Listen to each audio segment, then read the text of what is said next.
Welcome to Hail Varsity Radio, the voice of Husker Nation. Insight, opinion, expertise, with the biggest and best names talking Nebraska across the state. Join the show on Twitter at Hail Varsity and at Schmidt_radio. Call in at 402-466-ESPN or 1-800-825-5865. Here's Chris Schmidt. Welcome to it. Great to be with you on a Monday. It's Hail Varsity Radio, presented by the Nebraska Lottery. Chris Schmidt, Elijah Herbel. This is all right. Talking football after a win Saturday by Nebraska over Penn State, 30-23. Some phone lines open for you now and a little bit later throughout the show. Can join us, 466-3776, 466-3776. 800-825-5865. Find us on Twitter. Give us a follow at Schmidt_radio for Chris Schmidt, at Herbal Essence for Elijah Herbel. Can email Chris at HailVarsity.com. Kranak and myself hosted the Real Red Reaction. A lot of you got in Saturday. That was a fun, about 2.5 hours. But if you weren't able to get in Saturday, we can talk about the win and what it does moving forward, what it needs to do moving forward. Jay Moore's going to be with us in about 20 minutes. We'll get Blackshirt Jay's take on things. And in hour two, Mr. Blackshirt Charlie McBride. I know Coach is smiling. Man, he had to be feeling good, specifically how the defense stood up in the fourth quarter. And we'll also run down Greg Smith from Hail Varsity. So you know what to do. Can jump in and let's talk about your Nebraska Cornhuskers getting in the win column.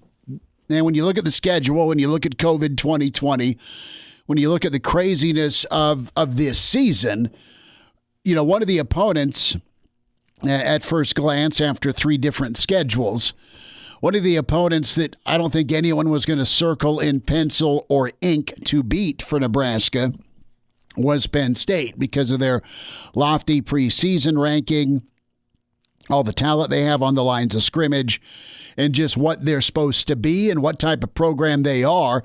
They've won a lot of ball games. They've blown out a lot of teams, and they've got a knack for winning close ball games on the road. And when it does get to crunch time, they're pretty good at home as well. Well, Penn State's a shell of themselves. That's not taking anything away from Nebraska and how Nebraska won that game. Let me ask you this. In the last 48 hours since the win, have you bumped into anybody that wasn't satisfied? I mean, there's critiques here and there, but overall, I swear to you that it's one thing to blow out a team, and that's great, okay? That's outstanding. And for a half, Nebraska was just doing whatever they wanted to do to Penn State. They were holding Penn State to field goals. Nebraska was moving the ball offensively. There's a little creativity / some new wrinkles on offense. And by the way, you're breaking in a redshirt freshman quarterback with his first start against that defense. And I thought Luke McCaffrey did well. Nebraska took care of the football. Nebraska was able to overcome a false start penalty. Nebraska knocked out some third down conversions. You saw Xavier Betts do his thing. You saw a lot of young people contribute, not just at quarterback, not just at wide receiver, but also on the offensive line. And that is promising. That is good for this program because it seems like you watch college football and a lot of other teams have young guys not only playing, but not only contributing, but starring. And some of Nebraska's vets really took over and made things happen in the second half when it got tight. You look at Nebraska's experience in the secondary. You look at what happens with guys like Colin Miller and JoJo Doman and Will Honus and Dismuke. Deontay Williams set the tone, man, and that was so key to get that trifecta, right? Not only the sack, not only the strip, not only the scoop, but you got the score. And so it was a tale of two halves. And the thing that I heard from a complaint or critique standpoint was just kind of the mentality. And Coach Frost touched on it after the game, where you got a little bit more conservative versus, keeping the hammer down in the second half. And when you're playing a young quarterback and you have a young football team, you're going to try and protect them and just really try and bleed this thing out. Now, the problem was Penn State's front seven wasn't having any of it. And you and I both know, Elijah, that Nebraska really took on a pretty good front seven when it comes to run defense, and Nebraska could not just run it down Penn State's throat. You don't want to put McCaffrey in danger when it comes to the passing game of either getting stripped and sacked or more turnovers, right, that can breathe life right back into Penn State, which it did, right? I mean, one of the last touchdown Penn State scored was as a result of that interception, right? So they got a short field. I think they scored off of that. Maybe the defense held them to 3. But the point is it was a group effort. It was a team effort. Nebraska found a way. And I think they'll get a lot of mileage out of this because they had to win a close game against a really talented, record's not good, but they had to win a close game against a talented football team. Because guess what? Saturday against Illinois could be really close. You just never know with what Illinois team's going to show up.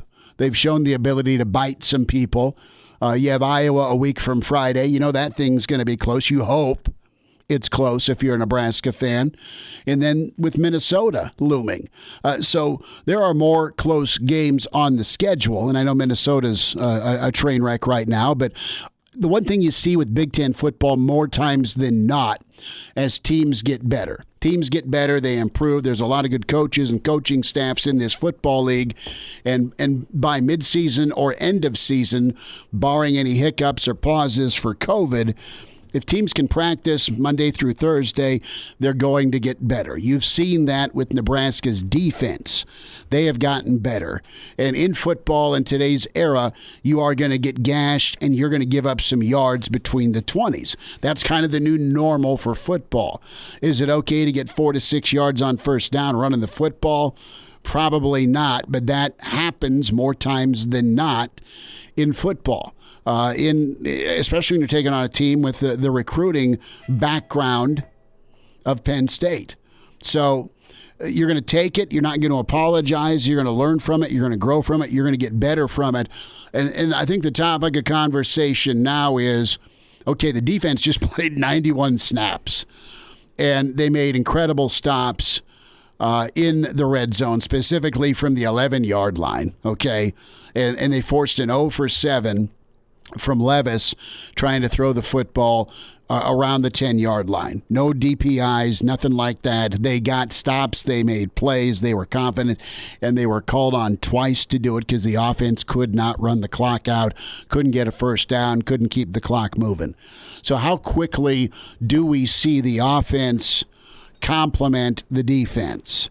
How quickly do we see the offense continue to make progress? And I thought McCaffrey was, and I'll use Scott's words, solid, and he was good running the football, made a few plays throwing the football, but it wasn't like they were just letting him air it out in a 2-minute situation like you saw the fourth quarter against Northwestern. It's kind of a different attack throwing the football. So that is going to be what's key for Nebraska. You got to keep your defense rested, because that was a really difficult day that they rose up and powered through 91 plays. Your offense has got to keep getting better on the offensive line, and I think they will. Your quarterback play has got to get better, and you can't be one-dimensional, not able to, or maybe even afraid, and I don't know that that's Nebraska's words, but at watching it, you're cautious. Maybe cautious is a better word than afraid to call some pass plays, okay, just because of the youth. And it's a two-way street between what you can get out of your passing game to help your running game, and also getting some of those playmakers at wide receiver to step up and expand their role, no more the playbook. It was Betts on Saturday 2 weeks ago. It was Fleming, 5 for 75.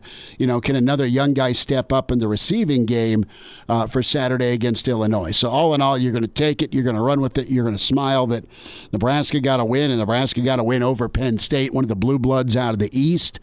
And who knows if Penn State will turn things around with their quarterback switch and maybe put a run together. They take on Iowa next. That's not easy.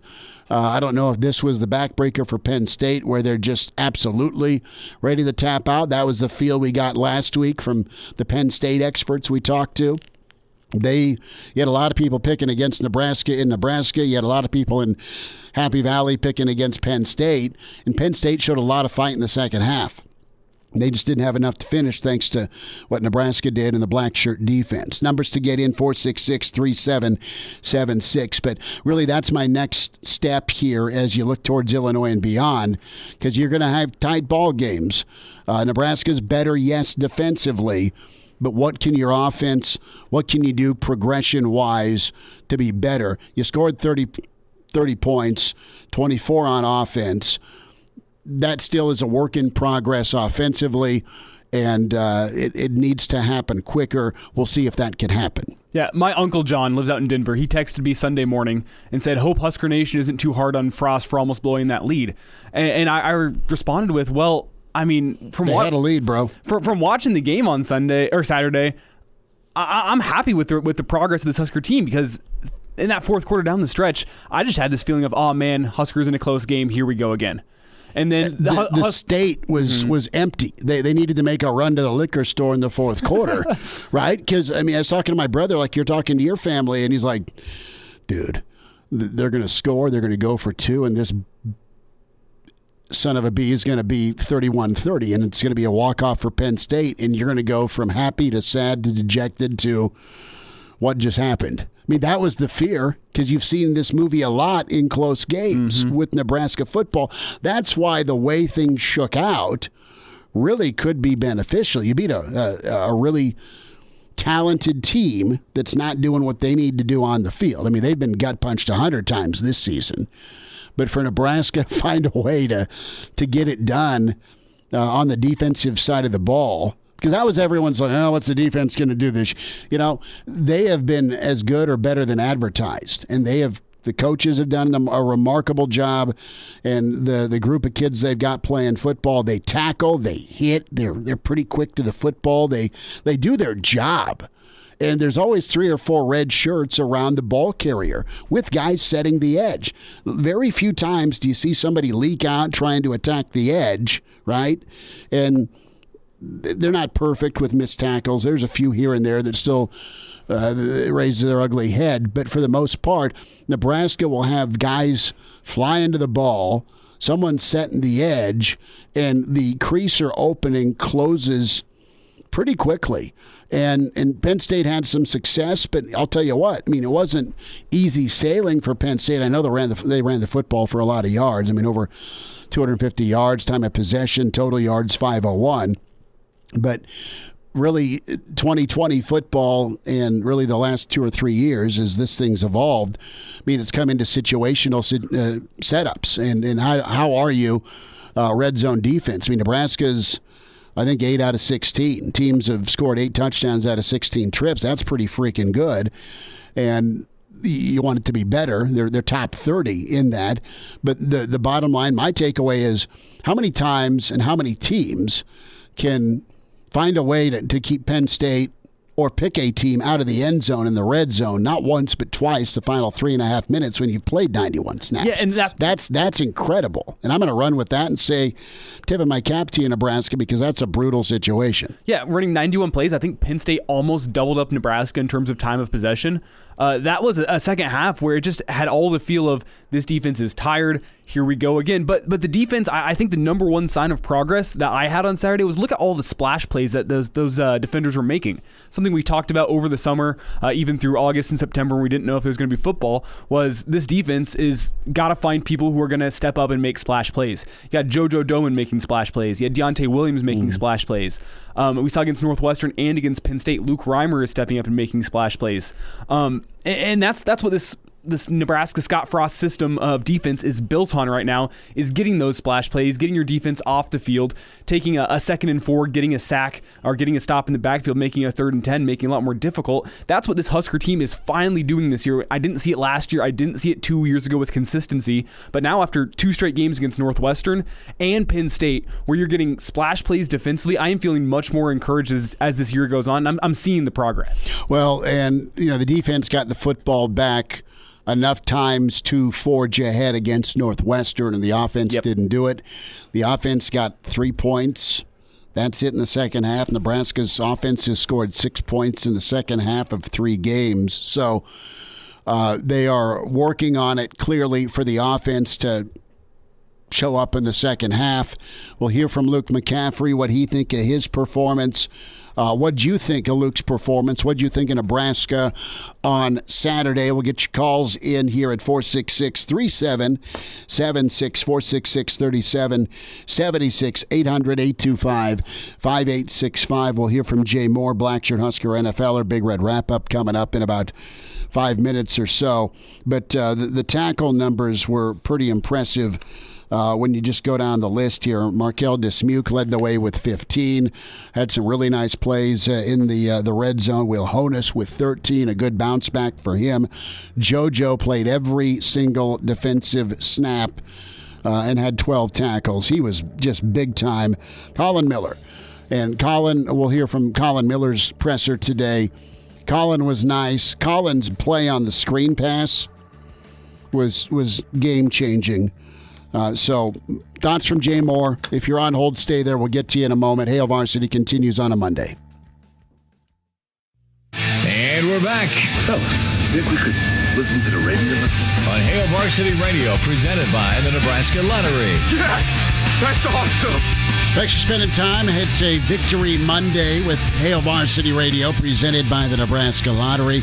We welcome in Blackshirt Husker NFLer Jay Moore, his podcast More to It, and you watch him Tuesday nights on Big Red Wrap-Up in that flawless sport coat. We say hi to Jay Moore, at JayMoore44 on Twitter.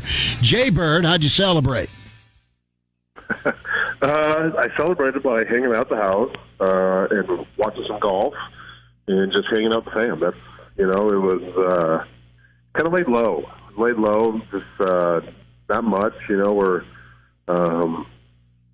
just hanging out with the family, had a couple cocktails, but watched golf and, act like we've been there before, even though it hasn't happened a lot lately, but we took it as, you're supposed to win football games and, get ready to, hopefully celebrate another one this weekend.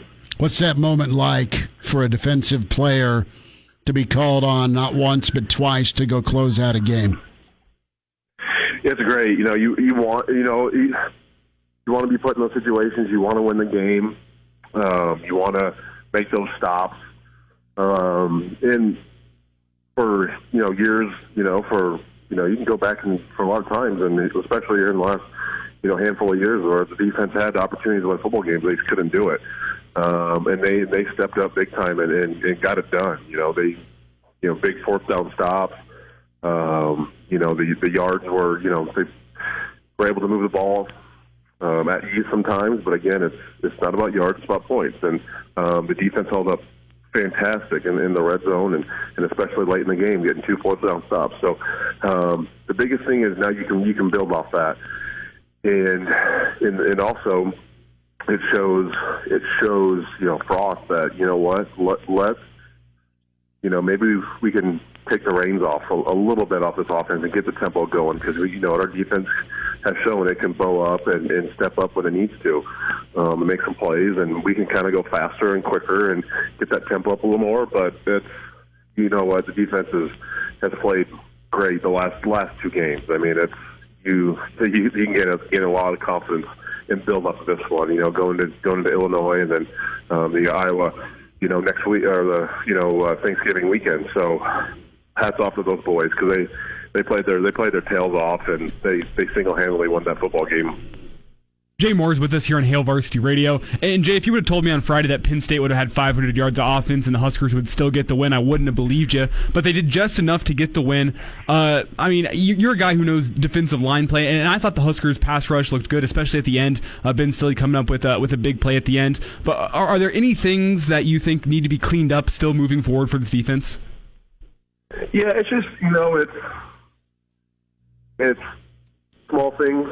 It's just, I think sometimes they got hurt a little bit, on the run just because, if I wish I had a marker and a whiteboard I could show you or film, but it's, it's either the defensive end or outside linebacker kind of, getting upfield a little too far and not, setting the edge a little better where you give a little too much space for whether it's a guard pulling or a tight end pulling and, they're able to kick you out and get a crease. They could tighten that down a little bit to force the ball to bounce outside to where you're not getting attacked at the middle as much, but that's, I don't know if that's, it's not quite split hairs, but, they could do that, a little better.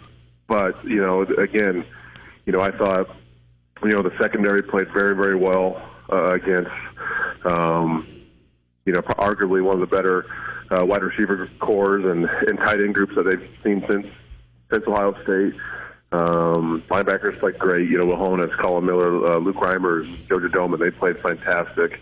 But, there's obviously, you always can go into every game and do something a little better. But I think just defining their roles, a little better will help. But you know what? There's a lot you can take from that game and be happy about and build off of, to try to finish off this crazy season even better. Jay Moore's with us. Few minutes. Blackshirt Husker NFLer Jay Moore. His podcast with Hail Varsity and Hurrdat Media. More to it. Get a subscription. Download. You'll enjoy. And can see Jay on Big Red Wrap Up Tuesdays. Talking Big Red with that marker of death that he is going John Madden with. I got to get your thoughts on McCaffrey and the offense. What'd you like about the offense? And let's talk learning curve with the offense, because we have seen under Frost the offense by about mid-year and end of the year, be it the run game when we think of Ziggy or the way Mills finished things off, or by the Wisconsin game last year, things got really rocking for the offense. Well, you make a quarterback change, it's COVID 2020. What's a fair timeline for the offense to help complement the defense? It's, again, they got to start playing better. They got to get points in the second half. That's you got to help out the defense a little bit there. This offense is really good early in the game, and you got to get your first 15 going. But after that first 15, it kind of seems like they're kind of, throwing up what's against the wall and kind of seeing what sticks. And listen, I love the fact that they're trying to get Wandell involved. You saw him a lot more at running back. Obviously, he's one of the most dynamic players in your offense. You're trying to see what you can do, get him involved. But the O-line group is a little perplexing to me at this time. I was very high on this group. They didn't have their best game against Penn State. And then Penn State, they're talented now. They put together some really good recruiting classes, and obviously they don't have Micah Parsons, but. They got to get in a rhythm. They got to get some things going. You got to be able to sustain some drives and get some points. You've only scored 6 total points in the second half of the last 2 games. I don't know total. I don't think they scored a ton more, even against Ohio State, when they only got total 17 points in that one. But you got to get some things going, and I think they got to kind of let it rip a little bit offensively and just let it go, and kind of, lose that fear of failure and, trying to win a game, or just, let it go. Because you start playing a little too conservative and a little too safe, and all of a sudden, that momentum changes and you give that defense, on the other side of the ball, you give them a little more confidence and they start playing faster, and all of a sudden that momentum goes into the opposing team's offense, and they're able to get some things going all of a sudden, and I mean, case in point, this is what happens against Penn State. You have a dominant first half, all of a sudden you're looking back at this thing and like, okay, we only have one timeout left because we had to use them on two inexcusable, timeouts because we don't know what we're doing with our personnel. Take a drink. Right. So what are we, and then all of a sudden you see the writing kind of on the wall. It's like, okay, they're going to score, probably go for two, get it. So now all of a sudden Nebraska's down by one timeout, and you got to go try to score points. So it's just, what? It's just, they offensively, they got to, they're grasping at straws right now. They're trying to see. That's what's tough, because you're trying to find who can lead you at quarterback. You got a good idea what you want with your O-line, and then it's like, okay, who's our running back? Is it Diedrich? Is it Marvin Scott? Is it Wandell? Who's going to help us out at wide receiver? Is it going to be Marcus Fleming? Is it going to be Cade Warner? Is it going to be Xavier Betts? Is it who's it going to be Omar Manning? They got to get some more consistency. Some guys got to, step up and, practice right, do things right, because you can't just keep trying different peak running backs and wide receivers every week. And I think that's hurting the offense a little bit, just because you can't get a flow of things. And you just, as a quarterback, you got to have some trust. And it's hard to have some trust when your new guys are coming in every week, and it's tough to build that rapport with. And hopefully, everyone steps up and is able to, gain some consistency, and this offense can kind of go, because it's getting left in the dust in year three with the offensive-minded head coach, because the defense is kind of, in my mind, has stepped up and done some really good things in year three. The offense is kind of still hanging back there. You're kind of like, okay, when's this thing going to finally go? Jay, what's concerning to me is the lack of a deep passing game. I mean, the Huskers got their first passing touchdown of the season on Saturday, but it was on a Xavier Betts sweep play. 45-yard pass. Come on now. But that's. I'm kidding. It's technically a pass. I'm kidding. Yeah. It was a handoff. Essentially, it's a handoff that gets counted as a pass. But it seems to me the Penn State defense seemed to adjust and know, well, if they're not going to go deep on us, we can stack the box here, stop the running game, and that's why things got difficult in the second half for the offense. So how do the Huskers develop a deep passing game, and if they don't, how bad do you think it's going to be for them going throughout the season, even into December? Yeah, it's gonna be hard. It's a mix of everything. I think offensive line is struggling a little bit. Teams aren't blitzing. They're not blitzing. I mean, Nebraska's not getting blitzed a ton. I mean, and that just because teams are getting home with four guys. Penn State was doing that consistently, getting home with four guys. So they're sitting back there with seven. Like, okay, we'll cover our seven with your three or four, and that's hard to get guys open when you're doing that. So it's kind of twofold. Okay, so you got to get this offense needs to get a consistent run game going.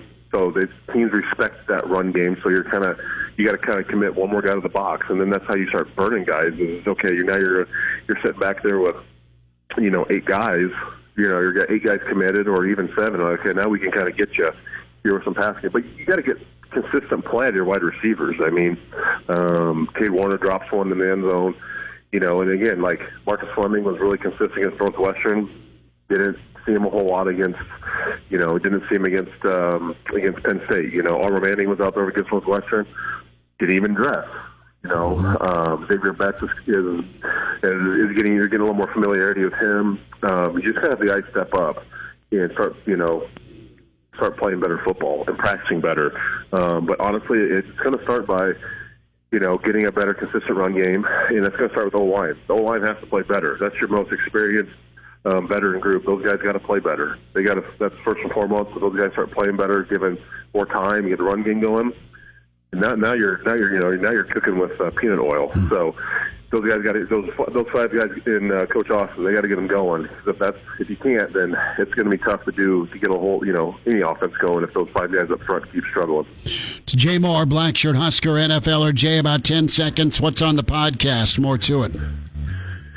Well, we just sat down yesterday, Corey McCune and that down. I don't know if it's been released yet. I got to check on what the issue is. We recorded yesterday, just the post-game pod, discussing everything, discussing the win. How do they become better in the second half? Defense stepping up. Great linebacker play, that stuff. So this time of year, we're going to be doing a lot of pregame pods and then postgame pods this time of year. So that look for that one coming out here any minute now. Okay. For the reaction to the win against Penn State. Good enough. Jay, thanks for jumping on, brother. Yeah, you got it. Thanks, guys. Chime in 402-466-ESPN or email the show, Chris@HailVarsity.com. Just try me. Try me. Back to Hail Varsity Radio. Thanks for spending time on a Monday, Victory Monday with Hail Varsity Radio. Chris Schmidt, Elijah Herbel. 25 minutes away, Mr. Blackshirt, Charlie McBride. Mondays with Charlie. We'll get Coach's take on the win over Penn State on Saturday. Thoughts on Illinois this Saturday. And we'll get more into the mayor, Coach Hoiberg, and his presser tomorrow. Probably do a little more basketball tomorrow with that. So the long and short, the Hoiberg thinks he's relatively confident that Nebraska will begin their season November 25th. There's still no Big Ten schedule out because, November 25th is a long time away. It's a ways away, Elijah. A whole week and 2 days. It's a whole 9 days away. So there's that. Let's get some thoughts from Scott Frost real quick. And his takeaway, a quarterback knows the spot, the position, and he's got special eyes on quarterback play because Scott was so good at it at Nebraska. And what was his takeaway? What do you think of Luke McCaffrey's first performance? You can't take it any better. Luke's the type of kid that lives in the office, always watching film, always trying to get better. So he takes coaching as constructive criticism, and he wants it. And he wants to continue to improve, and that's the type of people that you want to coach. So, how did Luke take the film session today, the critiques, and McCaffrey's the one guy. There's a lot of guys on the team that I think take to coaching pretty well, but being McCaffrey from that family, he's going to take the constructive criticism and really apply it. That's good. So, this is the question that we're all kind of asking. We spent time with Jay Moore on, and we started the show off.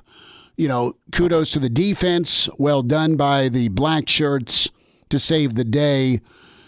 Where can the offense go? When will the offense kind of start hitting their stride? And, where is the offense at? Where can it go? Scott was asked that a little earlier today. We're not going to be happy until we're scoring more efficient, doing some really good things. I just got done with a unit meeting with the offense, and we reviewed the game, and I think the guys are able to see little things that they could do and should be able to do, fixing some things to sustain a few more drives. So I think we're on the right track, but you're never completely happy, and we got to keep getting better. And, I think as coaches you get frustrated because you want it perfect right now. And I mentioned this, but I think we counted 10 first-year players that played significant amount for us last year, and it seems like we've been young 3 years in a row because of the turnover at some positions and the recruiting we've done to get some new athletes in here, but it just takes those guys a while to know all the assignments and details they need to for us to be a little more efficient, and we're working at that every day. That is the reality, and we'll see if it can get to a point sooner rather than later where they're scoring points in bunches in the second half. And Nebraska had a chance for a knockout shot. One more touchdown, I think, would have been that knockout shot, but you were held to a field goal. And then you had an interception. And then it got tight. And then Penn State kept coming. And Penn State was running the football. And then the Blackshirts put on their Superman cape in the red zone the final 4 minutes after a boatload of plays. So you're going to take it and say thank you and then get better from it. And listen, you'll have, if things go the way they're supposed to, if you practice well, if you come back at it, guys get a little bit more comfortable and confident with what they're supposed to do, their job, and know it and understand it, specifically with the wide receivers, you can see some success on Saturday. You're supposed to win. Vegas says you're supposed to win by a couple of touchdowns. We'll see. And I'm not calling an upset. I'm just saying Nebraska's in no position to put their feet up and go the Al Bundy, right? And just kind of unloosen the old belt. No. You got to get this moment, this feeling, this hard-fought victory, and bring it back and keep chasing the W's, right? You've had too many moments of dejection, either with a beatdown or a close loss the last several years. Put together a couple of wins, talk about that almighty momentum you can bring up and generate, and take it with you to Iowa City. See if momentum will travel, because that is going to be, to me, a truer test after Saturday. Black Friday, what can your offense do against that defense in Iowa City in the second half? If you're in one of these type of games where either you jump out or you're trailing or whatever the situation is, what can your offense do against a defense like that, against a team that's coached like that, when it comes to carrying some water for this team? Well, what's concerning to me about this offense is we just heard Scott Frost talk about how young the offense is and how they got to take time. But I'm going to echo what Jay Moore said and say, well, that offensive line isn't young. That offensive line is pretty experienced. And whenever it's time for them to step up in the red zone, in the 4-minute offense at the end of a game when you're trying to burn clock, they can't seem to get it done. You know why? There is no threat of a pass. There's no trust, right? And that's not a knock on McCaffrey or Adrian or whoever's throwing the football, but you've just got to, this is the reality. And it's got to get fixed, and it's got to get upgraded, because you have the talent to throw the football to some playmakers. You either need to have the confidence as a play caller or believe you can put McCaffrey, if he wins the job, and it's still a competition per Frost, right? Are you going to try and run the football because that's what you want to do? And I applaud that with this experienced offensive line. Lean on them. Let them pave the way for whoever's carrying the football. But it is uphill right now, because you've faced a talent of a Penn State front seven. You've taken on Northwestern that by now I think everyone's believing, okay, that they're really pretty good. Then you just fought Ohio State to start the season. So the offensive line has taken on some good front sevens. As experienced as they are at some spots, not all, because they're still pretty young. Mm-hmm. I mean, we're talking 2 freshmen and a sophomore, 3/5 of the offensive line. But can they get nastier, right? Can they? So what? So it's an 8-man box, or maybe I'm exaggerating. Maybe it's a 9-man box. There's no threat or respect or fear right now by opposing defenses, Elijah, in Nebraska's passing game. And Nebraska, I think right now, would rather try and live with hoping the O-line will generate a push, and then you'll get a downhill run game going. And maybe that's a little different, too, with the style of back you have with Mills versus Wandale. Now, Wandale hits the hole great, but you're going to try and hit the outside with Wandale versus go in the A-gap. We'll talk about some of that running game woe as we move forward on Hail Varsity. And now, back to Hail Varsity Radio. One final time this hour, it's Hail Varsity Radio, presented by the Nebraska Lottery. Chris Schmidt, Elijah Herbel, and Charlie McBride's 10 minutes away. Can dial us up, 466-377-6800-825-5865. Email Chris at hailvarsity.com. Get to some of your emails coming up here on the win. And can the offense get caught up to the defense here moving forward? But overall, you're going to take it 30-23 over Penn State. Reminder about West Blue Realty. They specialize in residential home sales in Lincoln and the surrounding community. If you're moving in 2020, give your friends at West Blue Realty a phone call today. You mention Hail Varsity, and they can take care of you up to $1,000 off the closing of your next home purchase. Tom Luby can make it happen for you. Give Tom a call with West Blue Realty, 402-540-3768, or Kelly Hofschneider. Kelly, outstanding as well, at 402-202-2312, westbluerealty.com. It pays to work with West Blue Realty, and they're at 1120 K Street, Suite 200. They also can handle agricultural land and auctions. You have ag land you're looking to move in 2020. They've sold land in Lancaster, Odo, Seward counties, and they can help handle a large radius. They have an auctioneer. They can handle live auctions or sealed bids and just general land listings. westbluerealty.com. The finish of finishes, arguably this year in the NFL, Arizona and Buffalo.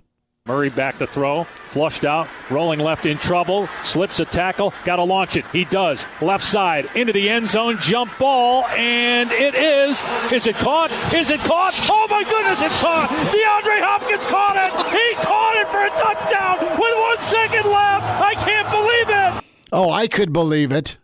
That was the steak and the beer bet, Arizona and Buffalo. I was watching that game. I took Junior to get wings and beer for me, not him. And he was watching Seattle and swearing under his breath. I wanted to see Tua because he's kind of fun to watch with Miami. And then Murray just saying, I'm going to find B-Hop as I'm rolling against my body, and I'm just going to fling it because my arm's incredible. What a game between Buffalo and Arizona. That was our steak and our beer bet. That was a double loss for me this weekend because I lost the steak and a beer bet, but also my opponent in fantasy had DeAndre Hopkins and Kyler Murray. So it was a close game, and then I was watching that game, and I checked my fantasy app after the game, and I'm now down 30 points. So I got to ask you this, to be fair. Are we counting that as my 6th straight steak and a beer bet win? Well, it was. My question is this: was Arizona favored or was Buffalo favored? Because if Arizona was favored by 2.5 or 3 or 3.5, then I think you're good. I think Arizona was 2.5 favored. I think Arizona. So I got hooked. So the quadruple or whatever 5-0. We might be even now. Although I did pick Arizona. I'll give you it because part of me says that I got a lot of football left for you to just keep chasing it and roll it over to the next week. Part of me you're going to owe me a big-ass cow at some point. Well, I want to go back and listen to the segment and see if I ever said the 2.5 line. Because I thought Buffalo would be favored on the road, even by a point or two. I didn't think Arizona would be favored at home, but they're really good at home. I'll go look up That's why I took them. I'll go look up the segment from last week, and we'll get it back next hour. I'll figure out if it was a plus 2.5 for Arizona or not. Oh, we're going to hold our breath for that. We're going to instant replay. We're going to instant replay. Great. We're not in the Big Ten, are we, for doing this? Zone.com. Get in the zone, AutoZone. Welcome to Hail Varsity Radio, the voice of Husker Nation. Insight, opinion, expertise, with the biggest and best names talking Nebraska across the state. Join the show on Twitter at Hail Varsity and at Schmidt_radio. Call in at 402-466-ESPN or 1-800-825-5865. Here's Chris Schmidt. Just spending time at Hour 2 at Hail Varsity Radio, presented by the Nebraska Lottery. Chris Schmidt, Elijah Herbel. We'll talk with Greg Smith from HailVarsity.com and magazine, get his take on things from a recruiting standpoint, and for sure get his lowdown on Nebraska, Penn State, and Illinois looms. It's that time for Mr. Blackshirt himself, Charlie McBride. Mondays with Charlie. Is Coach ready? He is. We welcome in Charlie McBride. Coach, how you doing? All right, we'll get to Charlie in just a moment. We are switching over in 3, 2, and 1. We say hi to Coach McBride. Coach, how you doing? How's the weather up there? Oh, it's beautiful.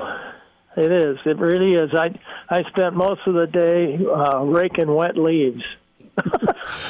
So you and Belichick were both just drenched from working. He was coaching last night. You were raking leaves today.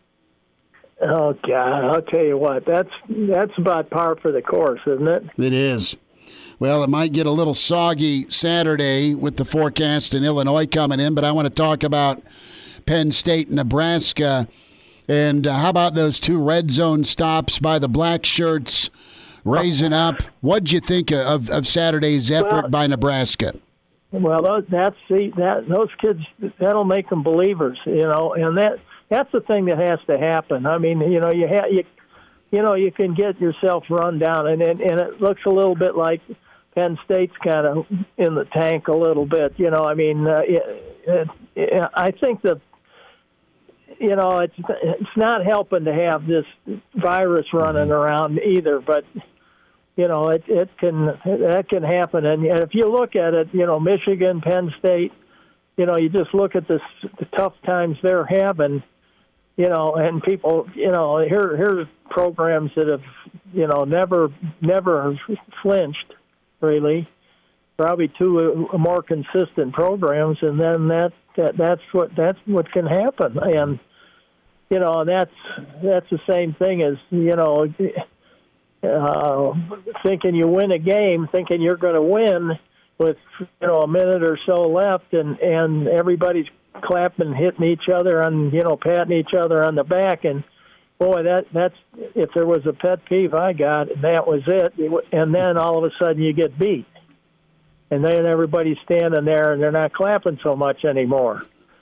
And it used to always bug me. But I'll tell you what I saw Saturday, they hustled around. There's a lot of things that they got to improve on, but they're flying to the ball. They're doing things like that. I think the offensive line, of course, is not coming off the ball like they got to come off. They got to put their hand on the ground and turn into villains, and get their motors running, because they didn't knock anybody off the ball. I mean, they've got to do that. They've got to get off, and they've got to, I always used to tell the kids, you never stop your feet on contact. And, they got to move their feet. If you watch, I watched it last night. I watched some of Wisconsin when they played a little bit, and their offensive line, those guys just maul people. I mean, they come off the ball and they just maul you. And our guys can do that, but it's the same old thing. You can get them to do it, but you got to get a board with a nail in it. It looks like the old motivator, the Coach McBride special. Now, just from a reference point, you at one point in time had a board with a nail in it called the motivator, but it was just show and tell. You never used it. No, I never used it. I know you never used it. You know you never used it, but we got to make sure. But I'll tell you what I have done. Oh no! I turned the nail on the other side and swung the board. It didn't hit them. It's really funny. They don't realize what they can do. A lot of times, you don't know how good you can be unless you try to be that good. I think that, a lot of players, if they just look at themselves in the mirror and say, did you play that game as hard as you could play? And, if you can't go for, a couple hours, 3 hours, and actually you're only going for about 6 to 8 seconds at a time, but as hard as you can go, if you can't do that, then something's wrong with you. That's part of living. There's going to be times in your life where there's going to be a lot of things that aren't happiest things in the world, but you got to do them, and to me, it should be fun, instead of a job. Charlie McBride's with us Mondays with Charlie, Mr. Blackshirt, Hail Varsity Radio. So the defense has got some things to clean up, but I think you're right on with how they flew to the football. There's always 2 or 3 jerseys around the ball carrier, and then to be able to play defense like they did with Penn State throwing the football, those fade routes to the end zone 7 times, and no penalties. Right. I mean, it got dire down there the last 3.5 minutes with 2 red zone stops. But let's go to the offense, and I know you touched on the offensive line. Coach, what's realistic? And Scott commented on it today and was asked about it. It's not like he brought it up himself. But 10 of the guys on offense at one time or another are freshmen or sophomores. So they'll eventually kind of find their groove. But what do you expect moving forward from a timeline standpoint? How quick can you get up to speed offensively to help the defense out? One of those, I remember going into college, and I remember a lot of times our guys, how close they got as a class. Sure. The freshmen come in and they really want to accomplish something. This class, our class, we want to do this, we want to do that. And that's what happened to us. I remember that's why we were a good football team, because we had our goal set when we were freshmen. And that's the thing that you have to kind of figure out who your 2 teams are, and and that all rubs off on the other guys. You don't have to make an announcement. Mm-hmm. You just have to know what between you. That's locker room talk.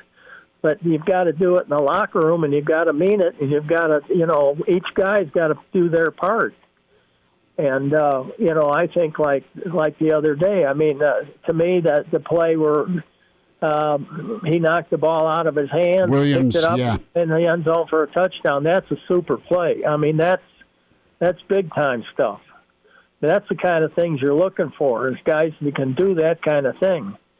And so it's a lot of that stuff will rub off on people. That the younger guys will see that kind of stuff and say, "Wow, maybe I can do that," and things like that, and they put that in the back of their heads, and pretty soon they're doing it. And so there's so many things they, as young people, have to learn. And sometimes every kid is as different as his face. Sure. And I know that I've had guys come to me and coach, will you holler get after me, when I'm doing something wrong, because that really fires me up. And then I have kids you can't do that to, and so you have to learn a little bit what they're doing, but you have to push them. The young kids, you have to push. I mean, if they don't like it, goodbye. It's simple. It's there's no sense in playing the game here. And if you're just here for a vacation and playing at a good big school or whatever your goal is, I don't know. But just like that offensive line, our guys used to be. It wasn't just the one offensive line; it was all those guys. They all hung out together. They all, were, friends and close and things like that. And then we had a Blackshirt party one time, and I told them, "Well, you guys, why don't you invite somebody else on the team?" And they invited the whole offensive line and stuff. I mean, So, you're wondering, well, it's an offensive party too. It's we were out at a guy's place out at the beach and having a good time, and that's how kids get to know each other and things like that. There may be some guys on the team right now that don't even know each other. Yeah. Charlie, I gotta go back to the Blackshirt party. Was there lots of chips and dip there? Yeah. Of course. Guacamole and we were out at Lake Ventura, which is a lake out in Fremont, and okay. a friend of mine has a place where there's a beach and some pontoon boats, and took the guys out for rides and fishing or whatever they wanted to do. Their families, kids were there, and it was a blast. It was really a good deal, and like I said. When you're a real team is, here you have your guys. They say, well, invite some guys out. So they invite all the offensive guys out. and that just kind of tells you something. Coach, and they're responsible for each other. And once they know that, once they know they got to get 3 and out so the offense can get the ball. And so we can watch the game. You know what I mean? Sure. Coach, in a healthy locker room dynamic like you're describing here, what kind of tension, or I guess maybe not tension's not the right word, but what kind of relationship is there between the offense and the defense in a week after a game like Northwestern or Penn State where the offense maybe wasn't up to the standards that you'd expect for them coming into the season? Is there any sort of competition or jeering from the defense? I mean, a game like Northwestern? Is it? Is that what you said? What Elijah's asking is it? How's the defense react when it feels like the defense is doing their job and the offense isn't doing their job? Does it get touchy in the locker room? You don't even mess with that. I mean, you got your job to do, and they know in their hearts that the other guys are feeling bad. Sure.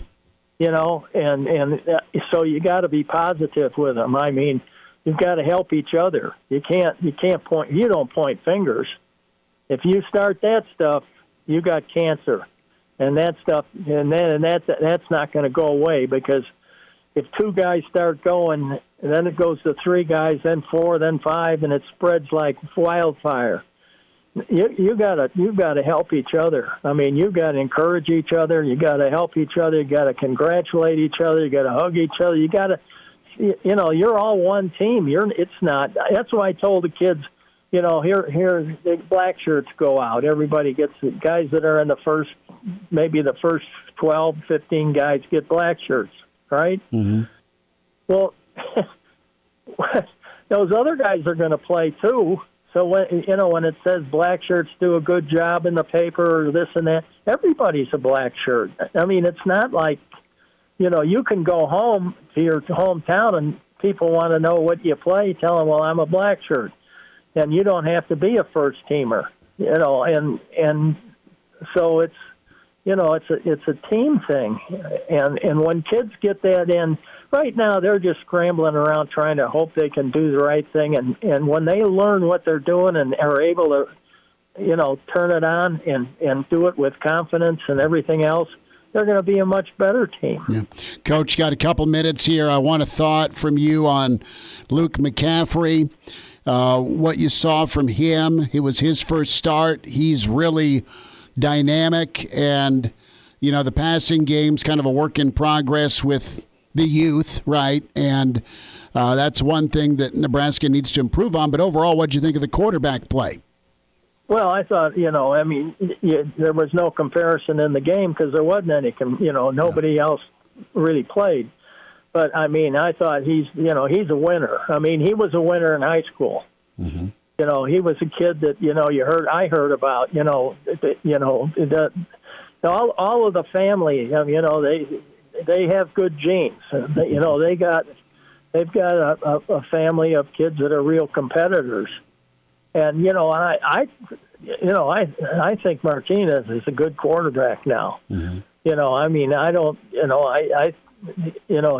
you feel bad for him, but you got to go with what's best. And I know a lot of times when young quarterbacks came in, and I can go back and look at the Turner Gills and some of that stuff, and know that you can almost see or feel the offensive line or whoever. There's just an error that says, we got to play for this guy. Mm-hmm. And so, maybe it didn't happen the other way. I don't know.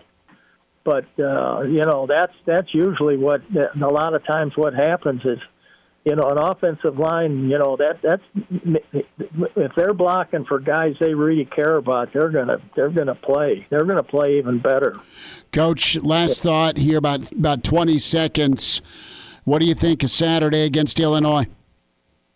Well, Illinois's got a quarterback they better jump on because he just started last week, and it'd be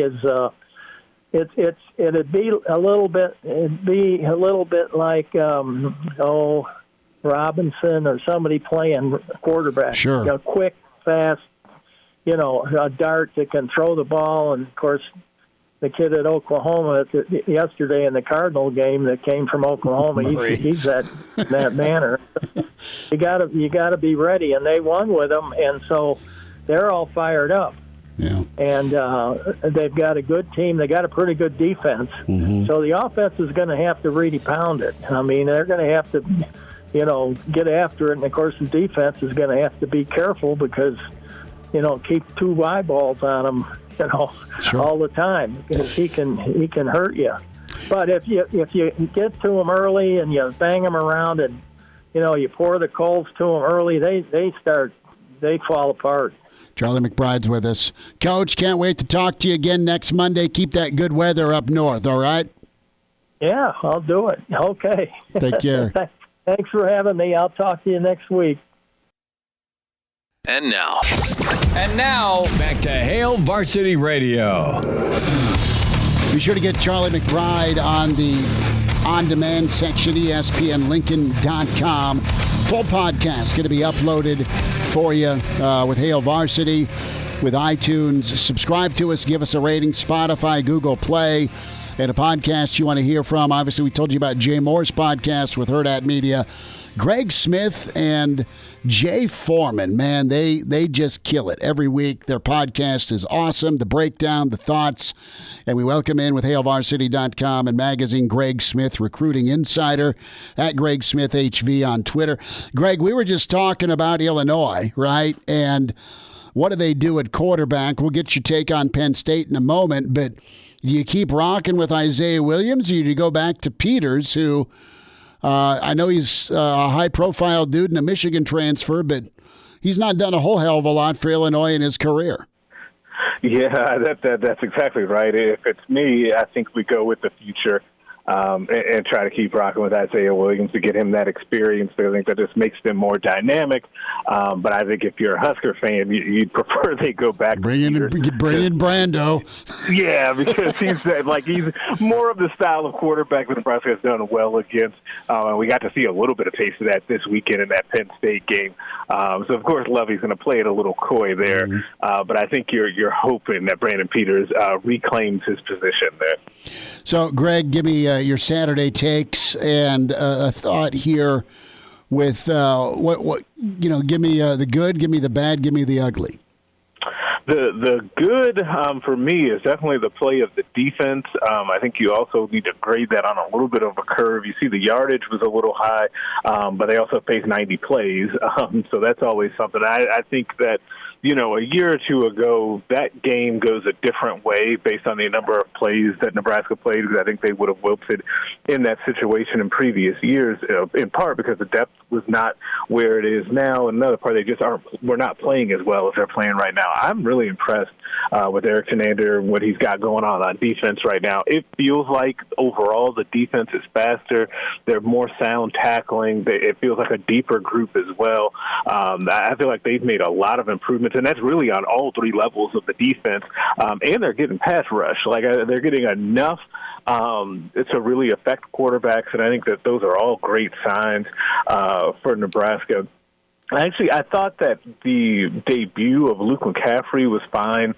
He did not set the world on fire, but I think that you get a lot of comparison to, what Adrian had been doing, and you kind of it gets lost that it was his first start. He's a redshirt freshman versus a guy who had been a 3-year starter to this point.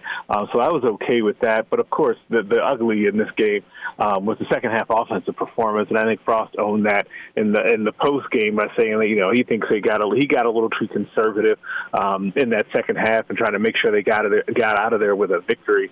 I think that'll be something they adjust to going forward. But they've got to figure out how to move the football effectively and score points in the second half of the game. Greg, are you worried about the offense? Yes, because you just don't know. I was going to say you don't know what you're going to get week to week, but it has felt pretty consistent that you're just not getting a lot. And you could live with that if they were still getting explosive plays, right? Because then, you get some, a handful of 50-yard touchdowns and you're cooking with something, right? But this offense is not really designed to grind out drives the way that they have had to do throughout this season. So something has to give when it comes to this offense. But, yeah, I would say that it's a concern at this point. Greg, at the press conference this morning, Coach Frost indicated that Martinez and McCaffrey would still be in competition this week and that it was not McCaffrey's job automatically this Saturday. But I personally think that if you go back to Martinez here, you're making a big mistake. I think McCaffrey brought a different energy to the offense. But do you believe Coach Frost when he says that there's an actual competition this week again? No, I understand why he has to say that. He also said that he could see Adrian finding his way into the game the same way that Luke had found his way into the game in previous games. I think that Luke didn't do anything to give that job back away in that game. Now, I guess something crazy could happen in practice this week. But I think I said this to you guys last week. I'm really curious as to what happens when Luke McCaffrey has a whole week of preparation as the starter, knowing he's the starter, with the game plan being built for him. Because I do think that it gets to be a little unfair to him going back and forth so much as such a young football player. It's easier to do that with a junior than it is a redshirt freshman. So I would not do that. I'm with you. I would not go back to Adrian in this situation. And I think you continue to let Luke build off of what he started on last week. Greg Smith is with us, HailVarsity.com and magazine at Greg Smith HV on Twitter. Greg, let's talk offensive line. And from a recruiting standpoint, Nebraska's recruited really well on both lines of scrimmage. But stylistically, and Coach McBride was just talking about the offensive line needing to fire off the football versus what he's seeing. And I know they're young, 3/5 of the offensive line, sophomore or couple of freshmen, right? So all that being said, what type of recruits and development exist right now with the guys playing? I know Hymas was recruited by a previous staff, but is really talented. Ben Hart, I know, was a high-profile guy that the Iowas and Wisconsins and Alabamas wanted, so there's some physicality there. Piper's a dude that likes to smoke people. You've got Farniok at guard, and then Juergens, super athletic, but also can have a mean streak. Do you believe this offensive line will take and make a jump here, not just this Saturday, but Iowa's kind of what I'm looking at. Saturday, yes, is important against Illinois because they're not going to back down from anybody. But from a panic standpoint, are you worried about the O-line, or is it just kind of a byproduct of who they've faced? And the last three front sevens they've faced have been really pretty good. Yeah, they really have been. And even as bad as Penn State's record is, that's a talented front seven, one of the more talented ones they're going to see all year. So I think it's a couple of things. One, I think it is what you said about facing three talented front sevens, and I think that we're going to continue to look back at that Northwestern defense and realize that they might end up being the second-best defense Nebraska faces all season, behind, of course, their first opponent in Ohio State. So I do think that plays a role, but I also think the shuffling on the line that's happened ends up playing a role when you have some young guys having to come in there. And then also the center situation where you had Cam Juergens out for a game, and then he comes back. You start to see those snap issues rear its ugly head again a little bit as well. So he's got to get his timing back so that the offense can have their timing. Then I think the final factor to me that I'll be really looking for in this next game is I think it's tied to Nebraska not being able to get the running game going from the running backs. And I think that there's a physical mentality that the linemen maybe take when they know that, okay, we're going to hand the ball to Dedrick Mills and we're going to try to get downhill and we're going to try to just pound somebody. I think that there's a different mentality than they have when they know that they're lining up and just running QB run game with Luke McCaffrey. They just kind of need to get in the way, and he's fast enough to kind of get around edge or something like that. So I'm looking for that as well. Greg, we heard before the season that the offensive coaches wanted to get the ball to Wandale in ways other than just handing it to him. But once Dedrick Mills left the game with injury, we saw that a few times as Wandale was getting some carries. Do you think that's a trend that continues to get Wandale the ball, or do you think that's something that they're going to put back on the back burner if Dedrick Mills is back for next game? It would be better for the team long-term and make the offense more explosive if that ends up going more on the back burner where they're not having to use him, 16 carries in the game from the running back position, because I think it just makes you more dynamic. If you get Mills back, because that's the first step. You get him back and he's healthy and ready to roll, and he can get those carries, and then you have Wandale out in space, but then also mixing in and maybe getting 3 to 5 carries out of the backfield. I think that's that's a better mix. But if they have to go to it because Mills is out, I think they will do it again because I think that Wandale is their second-best running back right now just because the other running backs behind Dedrick Mills are still so young and developing. What did you think of the wide receiver play? More from Betts had the nice pop pass for 45 yards, but no catches for Fleming. Alante Brown got the start, but I think was only targeted a couple of times. So the receiver crew, very happy that they won. But when it comes to being full service, so to speak, where's their progress at in your eyes? Yeah, so I think to me, you would have liked to have seen those guys, Fleming and Betts in particular, or Fleming and Brown in particular, get more involved. You saw Betts get, like you said, that flip pass that he ran at Bell West so many times for success. But it is a very encouraging sign that those guys were out there for more snaps, right? Because if that's the case and they continue to ramp those snaps up, and their production relative to how many snaps they've had has actually been pretty good. You want to continue to see that trending in the right direction like it has the last couple of weeks. I'm okay with the way that they're going. I just think that everyone is a little impatient, and rightfully so, with those young guys at receiver because you can see the talent. Like you can completely see why Marcus Fleming was such a highly recruited guy, four-star kid out of Florida, and you hope to see even more of that. You see a little bit of why Alante Brown was getting rave reviews, why Xavier Betts was such a was he top 100, top 150 recruit in the country. You just want to see that out there on the field as quickly as possible so it can really open up the offense. It's just taken a little longer than you would like to, but I think I'm okay with the production and where it's going from that wide receiver group. Greg, we got about a minute left, and for this last minute, I want to shift over to the defensive side of the ball. Huskers gave up over 500 yards of offense to Penn State. Is that something that's concerning to you, or is that more just a result of the Huskers' offense not being able to hold on to the ball? I think it's a lot to do with the Huskers not sustaining drives on offense. So they're not giving their defense as much help as they would probably like to. Not probably about it as they would like to. But I think you have to be impressed by the Huskers defense kind of bowing up at the end of that game. And also with their red zone defense, I think they're in the 30s now nationally when it comes to red zone touchdown percentage allowed, which is great. You want to continue to see that going in a positive direction. So I'm more impressed with the defense, even though they gave up that many yards. And so if you could get the offense to sustain just a couple more drives, I think that makes that defense even better than we've seen them be to this point this year. Greg, about 10 seconds. Fedoni, is he going to get bumped to a 5-star? I think he does, and he definitely wants it. He and his family, they have mentioned this to me numerous times, and I'm laughing because it matters, but it doesn't. It matters to them a whole lot. So if it matters to him, it matters to everybody else, right? But I think it happens. Greg, can't wait to hear the podcast with you and Jay Foreman. That'll be posted at Hurrdat Media, HailVarsity.com, iTunes, Spotify, of course, and Google Play. Greg, thanks for jumping on, bud. Great to talk some ball with you. Hey, thanks as always. You guys have a great week. All right. Some thoughts from Urban Meyer coming up. He's in his 30s, but sounds like he was born with a stogie in one hand and a brew in the other. Now, say my name. It's Schmitty on Hail Varsity Radio. I got the body of a taut, preteen Swedish boy.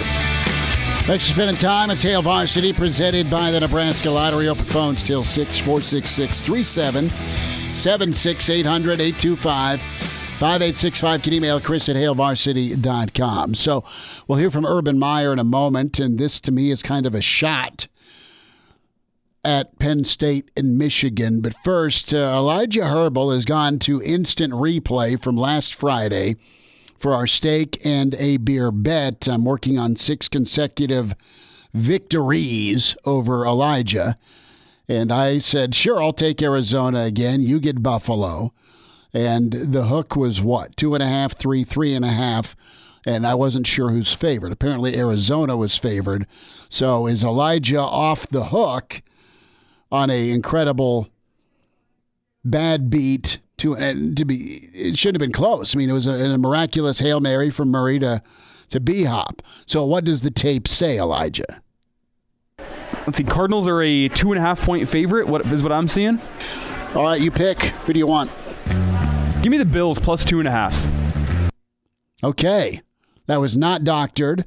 We were at Piedmontese, the Mercado, on Friday. So they didn't kick the extra point. I kind of got screwed there. You did kind of get screwed there, which I didn't realize. And I didn't know the NFL adopted the college rule where if you block an extra point, you can return it for 2. That's their reasoning. Mm-hmm. Either that or fashion model Cliff still had his mind in college. Or there's also the possibility that somebody on that Cardinals staff had money on the Bills covering that 2.5 points. Let's just implicate all of them. I said possibility. So so we're square. I guess. You're right. 32-30, but you get the 2.5. Uh-huh. I swear I thought Buffalo was favored on the road. So because an extra point was not kicked, Elijah is now squared up and does not owe a steak nor owe any beer. Well, let's be honest, though. It was 5 straight or 6 straight for you or whatever. Oh, I know. It's to the 1 to me. That's half a side of beef.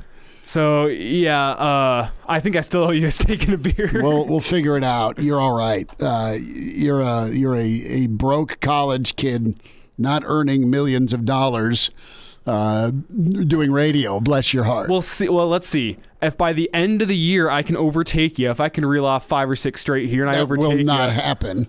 If it does, then you'll owe me the steak and a beer. Somebody's getting a steak and a beer at the end of this year. We'll get one of those. Because I had 2 steaks Friday at Piedmontese. I shared, of course, with Kristen, but a New York strip and a ribeye that were super thick and incredibly well done by certified Piedmontese. Incredible. Want to hear about my last steak? I'm a broke college student. You go to your dad's. Well, I do, but the last steak I had was from my grandmother. She bought I think it was a whole cow some number of years ago, and she still had beef in her freezer. And I checked the date on it, and it was from 2013. So I had a 7-year-old steak. That's well aged. Back. It was fine. I'm sure you're still walking. It's all good. It was vacuum sealed and frozen the entire time, but it was a little weird to eat a 7-year-old steak. Dude, there's somebody that probably would have dropped $4,000 for that. Oh, I'm thinking if it's Nebraska beef, right? Mm-hmm. And it's instead of the several day dry age side of things, you can go, hell, it's years. It's like wine. It just gets better with age. Did it taste funny or no? Oh, no, it didn't taste funny at all. It tasted fine. Okay. Had it on a little sandwich. It was delicious. But, yeah, I'm an advertising major. I'm sure I could sell that for $4,000. You'd work on that. Let's hear from Urban Meyer when it comes to your job as a coach and the talent you have. This was, as it's said before, pure gold, Jerry, because you had Urban. And if I'm Harbaugh, if I'm James Franklin, this is directed at me with my recruiting classes. There's not a bad player in the NFL. They're NFL players. Same with the coach. You can't say, well, he's a bad coach. Now, maybe they're not coaching well, or maybe the player's not playing well, but that's where I always say, lift under the hood. Never make excuse. When I was a coach, I would never let one of my coaches say he's a bad player. I'd warn them and say that again, you probably have to leave, because that's just, you're making excuses. Now, dig deep and find out why. Every time I've had a team struggle, every time, it's fallen in one of 3 categories. Number one, there's some trust issue. The players don't trust the coach don't trust the players, or awful when the players don't trust each other. Number 2, really think about it, it's called a dysfunctional work environment, Reggie, and that's that, where the expectations are very high, but we don't work hard. I've been there before, Coach. And the coach has to be real clear with his team and say, wait a minute, that's going to lead to frustration, anger, disappointment, because we want to win a championship. I got news, guys, we're not working hard. So stop with the expectations. Work ethic must exceed or equate your expectations. That's a good environment. And the last one is real obvious. You got a selfish team, man. You got problems on your team. Football is an unselfish sport. That means you have to do the nasty. That means I'm a running back. I got to go protect my quarterback. That you don't always get to carry the ball. Sometimes you have to run down and kick off 22 miles an hour and throw yourself into someone coming 15 miles an hour the other way. That's not fun. Why would you do that? Because you love your team and your teammates. So when you hear LSU, Penn State, Wolverine struggling, stop with the bad players. I get sick of hearing that. It's not the players. I don't think it's coaches. But there's something wrong. Lift the hood, find out one of those 3 things is usually the reason. That is big time. And you can say and think a lot of things about Urban Meyer, but trust, dysfunctional work environment, and selfish team. Let's look at Michigan right now. And Michigan and Harbaugh are under the gun. And when I think of Wisconsin, I think of their culture. I think of their physicality. And they looked like they'd been playing for a year. And they came in, and that thing was over. Bang. And they just lined up and got dirty. They played physical. And that's what Harbaugh needs to get back to. Michigan needs to go power I, play action. You can do stuff out of the shotgun still. But Harbaugh's recruited exceptionally well. They have incredible NFL talent on both sides there, and they're not getting it done. The other side of it is Penn State, same thing. And I don't know. I think Penn State's got a lot of selfish guys that are trying to get theirs, okay? And I think they kind of shelved that, and they all kind of came together and tried to win in the second half Saturday. But I think a part of that was, all right, Clifford, the big red dog, needs to go sit on the bench because you're a turnover machine, finally. And I think the team maybe bought in a little bit more from the second quarter on once they made the quarterback switch. I mean, as Urban Meyer said, if a team doesn't trust itself, it's going to have issues. And if the team did not trust Sean Clifford, it's tough for them to go out and play for him. Well, he's the same guy that took him to 2 New Year's Day Six Bowls the last 2 years following McSorley. I mean, that said, it ain't happening this year. He's been trying too hard this year, and we can kind of flip it over to Nebraska. I think that guys trust Adrian, but I think from a rhythm and flow standpoint, even though Nebraska's offense sputtered, and part of that might have been play calling, part of that may have been just, and it was being just too conservative, you saw the start, and you saw the decision making, and you saw the poise from Mac. Oh, yeah. And it worked. I think that was the problem last year is you had a quarterback that didn't trust his offensive line, and you had receivers that didn't trust their quarterback. And that was even, I think, a little bit of an issue in the Northwestern game. And I think you're also seeing that work in progress of trust at the wide receiver position, right? We'll wind down on Monday. It's Hail Varsity presented by the Nebraska Lottery. Miss us? Come here, brother. Give me a hug. Bring it in for the real thing. We're on call for you. Catch the podcast at HailVarsity.com, the ESPN Lincoln app, or download them on iTunes. Saddle up, partner. Back to Hail Varsity Radio. One final time, Hail Varsity Radio Victory Monday. We're presented by the Nebraska Lottery. So tomorrow on the show, pretty excited. Rick Pizzo's going to be with us. Mitch Sherman's going to be with us. And then Director of Player Personnel and longtime Nebraska assistant Ron Brown will be with us. So get Ron's take as Nebraska gears up for Illinois. Get his reaction to Penn State. So Coach Brown going to be with us here on Hail Varsity Radio. Reminder about buckling up. There's over 1,500 crashes each year in Nebraska involving an impaired driver, drunk driving, buzzed or high. Never acceptable, and law enforcement officers working every day to stop it before it becomes another casualty, another fatality. So if you are going to drink, don't drive. If you do drink, designate a sober driver or get a ride share. DUIs cost more than you think. Brought to you by the Nebraska Department of Highway Safety Office. So locally here in Lincoln, there's been a lot of outcry with some directed health measures where youth sports and high school sports have been paused for several weeks here. December 7th is the soonest things can resume. A lot of parents are outraged on that. I hear you. I absolutely hear you as a parent that has a little guy that plays hoops. I've got friends that have kids that have put their heart and soul into different sports and activities that are paused. The kids aren't the ones that are making bad or poor choices. They're the ones that are going to practice and then coming home. It's a lot of adults that aren't acting like adults when it comes to stopping the spread, and even some younger folks that are entering into that adult phase of their life that aren't maybe doing their job with distancing or masking. And listen, I'm not trying to tell you what to do with masking because I think we all can be unanimous and say we hate it. That said, it's just necessary right now, and that's been on people's mind. And I'm looking at Junior. He had one game yesterday for basketball, and then, we're paused for practices. The other side of that too is, why can't the kids practice? Fine if they can't play, but why can't they practice? So it's been frustrating, and I don't know that this is the answer. And the answer isn't to shut down. The answer is to just kind of mask up and distance up and wash up. I have a feeling, if you don't know, it's dead week at UNL right now, which means finals next week, and then everyone's going home. And I have a feeling that people are going to go home, numbers are going to start going down, and then we're going to say, oh, look, our health measures worked. Well, you and I both saw these social media posts of different areas of town this weekend with people in your age demo. I mean, I think there's a reason that up close and personal to one another. Either you already have it or you just don't care. Lincoln at the end of summer, June, July, pretty low COVID numbers compared to the nationwide as a whole. And then right when the college students get here, numbers start going up. Now we're in the red zone. They go home in a week and a half. And I think those numbers are going to start going back down.